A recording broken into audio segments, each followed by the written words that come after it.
کوئی کہتا ہے جی ولی وہ ہے جو کرامتیں دکھائے،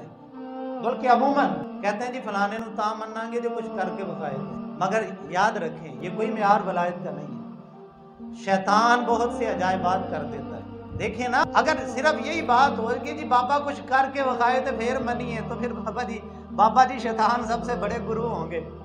پھر وہ تو بڑا کچھ کر کے دکھا دیتا ہے۔ اگر یہی معیار ہو تو میرے بھائی دجال یہ تو مردوں کو زندہ کرے گا۔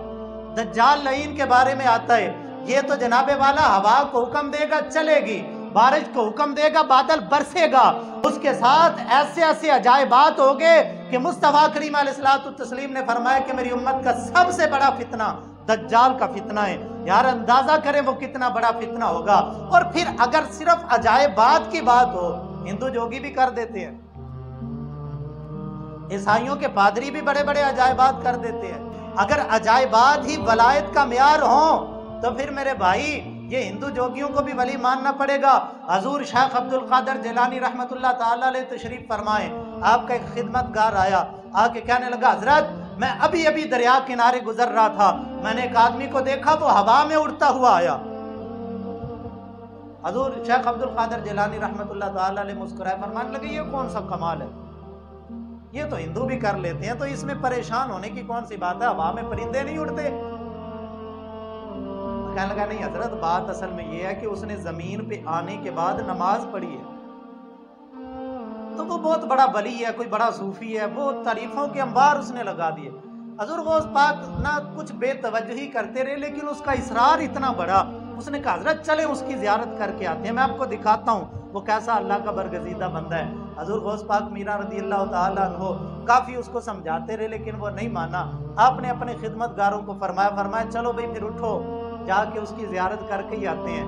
آپ کے خدمت گار بھی اٹھے، حضور غوث پاک رضی اللہ تعالیٰ عنہ بھی اٹھے، فرمایا چل ہمیں اس جگہ پہ لے کے چل۔ وہ چلتا چلتا ایک لمبے سفر کے بعد ایک دریا کے کنارے حضور شیخ عبد القادر جیلانی رحمۃ اللہ تعالیٰ علیہ کو لے کے گیا، اور ایک جگہ پہ جا کے رک گیا۔ کہنے لگا حضرت جگہ تو یہی ہے لیکن آدمی وہ نظر نہیں آ رہا، لگتا ہے وہ چلا گیا ہے۔ تو آپ مسکرائے، فرمایا کوئی بات نہیں، مسافروں کا کوئی ایک ٹھکانہ تو نہیں ہوتا، چلو اس کی سجدہ گاہ کی زیارت کرتے ہیں، اس کا تو تمہیں پتہ ہے نا اس نے نماز کہاں پہ پڑھی تھی۔ عرض کی جی حضور پتہ ہے اس نے کہاں پہ نماز پڑھی تھی۔ فرمایا چلو ہمیں اس جگہ کی زیارت کرواؤ۔ اس جگہ پہ گئے تو صحرا کی ریت پر نشان سجدہ بھی باقی تھا، ابھی جب وہ اس کے پاؤں کے اور اس کے ہاتھوں کے اور اس کی پیشانی کے نشان ابھی اس ریت کے اوپر موجود تھے۔ حضرت شیخ عبد القادر جیلانی رحمۃ اللہ تعالیٰ علیہ وہاں پہ کچھ دیر بیٹھے اور پھر اسی بندے کو بلایا، فرمایا بغور دیکھ اس بندے کو تو نماز پڑھنے کا طریقہ نہیں آتا،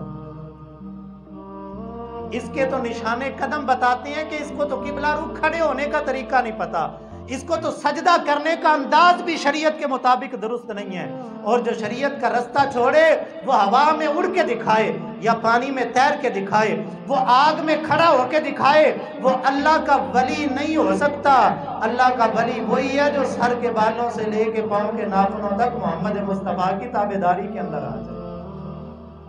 جب سے ہم لوگوں کا یہ ذہن بن گیا نا جی جو کچھ کر کے بخائے وہ ولی ہوتے ہیں، تب سے جناب والا یہ آنڈا پیر تے، ککڑ پیر تے، سوئی پیر تے، کہاں پیر، اس طرح کے پیر ہمارے اندر آ چکے ہیں جنہوں نے تباہ و برباد کر کے رکھ دی اہل سنت و جماعت کی جو ہے وہ افکار و نظریات کو، کیونکہ وہ خود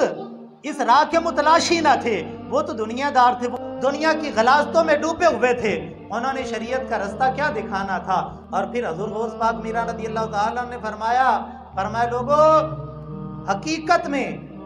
تابعداری اور ولایت کی نشانی خرافات نہیں ہے، یہ کچھ کر کے دکھانا، ہوا میں اڑ کے دکھانا نہیں ہے، بلکہ ولایت کی نشانی رسول اللہ صلی اللہ علیہ وسلم کی پکی اور سچی تابعداری ہے۔